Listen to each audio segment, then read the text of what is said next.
ஹிந்தியில் நடிகை ஜோதிகா மற்றும் சோனாக்ஷி சின்ஹா 2 பேரும் சேர்ந்து நடித்த மூவி தான் சிஸ்டம். அந்த படத்தோட அந்த ஃபர்ஸ்ட் லுக் அப்போ சோனாக்ஷி சின்ஹா மற்றும் ஜோதிகா 2 பேரும் ஃபோட்டோவுக்கு போஸ்ட் கொடுக்கும்போது ரொம்ப நேரமாக ஃபோட்டோவுக்கு ஜோதிகா போஸ்ட் கொடுத்துட்டு இருந்திருக்காங்க.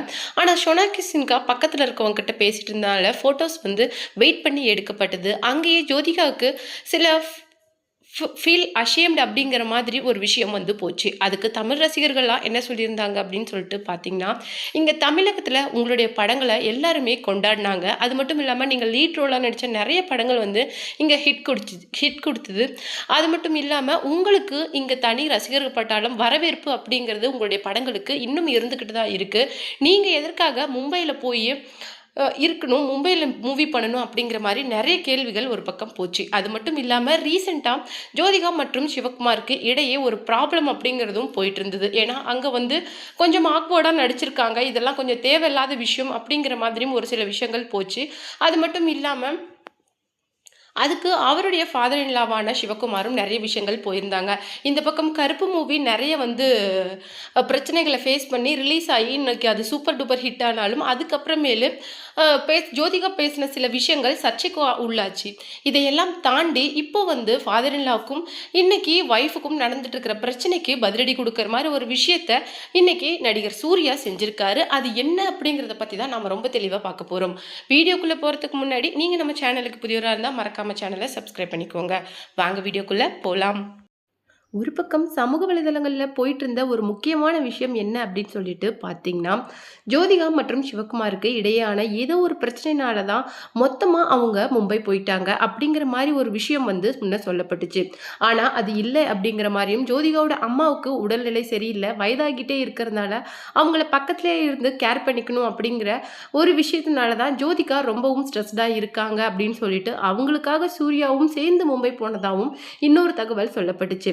அது மட்டும் இல்லாமல் கருப்பு மூவி ரிலீஸ் ஆகிறதுக்கு ஏகப்பட்ட பிரச்சனைகள் அப்படிங்கிறது போயிட்டு இருந்தது. ஒரு பக்கம் ப்ரொடியூசருக்கு கடன் தொல்லை அப்படின்னு சொல்லிட்டு சொல்லப்பட்டுச்சு.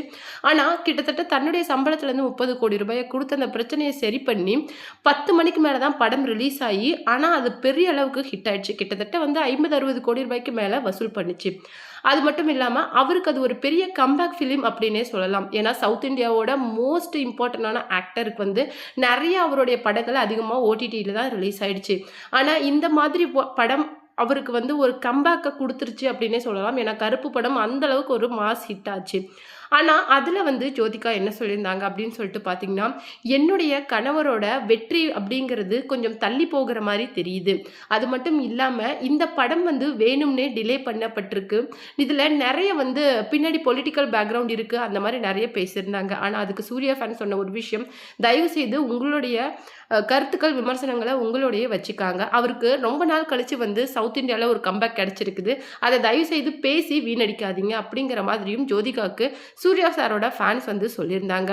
இன்னொரு பக்கம் சூர்யா, ஜோதிகா மற்றும் சிவகுமாருக்கு இடையான பிரச்சனை ஒன்று போயிட்டுருக்கு. அதாவது அவங்க மும்பையில் சோனாக்ஷி சின்ஹா கூட சிஸ்டம் மூவி நடிச்சிருக்கிறாங்க. அந்த மூவியில் கொஞ்சம் அவங்க ஆக்வர்டாக ட்ரெஸ் பண்ணியிருந்தாங்க, அந்த மாதிரியும் கொஞ்சம் அசிங்கப்படுத்தப்பட்டாங்க அப்படிங்கிற மாதிரியும் சொல்லப்பட்டது. அதுக்கு சிவகுமார் சார் இங்கே என்ன சொல்லியிருந்தாரு அப்படின்னு சொல்லிட்டு பார்த்தீங்கன்னா, ஃபேமிலி எல்லாமே குழந்தைங்க அப்படின்னு சொல்லிட்டு டிசிப்ளினாக இருக்கிறதுக்கு ஒரே ஒரு முக்கியமான விஷயம் அம்மா தான்.